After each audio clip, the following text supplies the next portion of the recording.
Operation सिंदूरविषयी महाराष्ट्राचे आदिवासी विकास मंत्री तथा विद्यमान आमदार डॉक्टर विजयकुमार गावित यांनी व्यक्त केला अभिमान। विनाकारण लागत नाही, परंतु कोणी आपल्या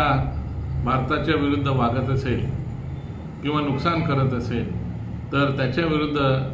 उत्तर द्यायला हे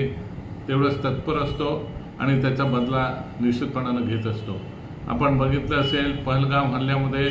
या ठिकाणी पर्यटकांना त्यांनी पुरुषांना मारलं आणि त्यांना विचारलं कुठल्या जातीचे धर्माचे असं म्हणून विचारून त्यांना ते मारलं आणि अशा वेळेला अशा पद्धतीने निगडून हत्या पुरुषांची केली आणि म्हणून भारताने ठरवलं की जे दहशतवादी या ठिकाणी पर्यटकांवर हल्ले केलेत किंवा जे ट्रेनिंग कॅम्प आहे जिथे त्यांनी ट्रेनिंग घेतलं आहे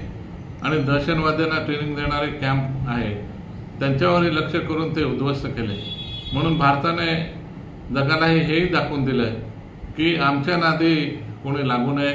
आमच्या नादी लागले तर अशाच पद्धतीच्या कारवायांना त्यांना त्या ठिकाणी लक्ष द्यावं लागेल आणि म्हणून त्याच्यासाठी मोदी साहेबांनी आणि आपल्या सैन्याने एक धडा चांगल्या रीतीने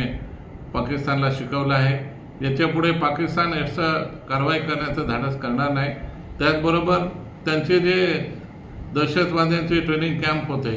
ते सुद्धा उद्ध्वस्त केल्यामुळे या पुढच्या काळामध्ये भारताची सर्वांना भीती वाटेल असं निश्चितपणानं दिसतंय आणि अशाच पद्धतीने जर अजून कोणी आमच्या नादी लागेल तर त्यांना निश्चितपणानं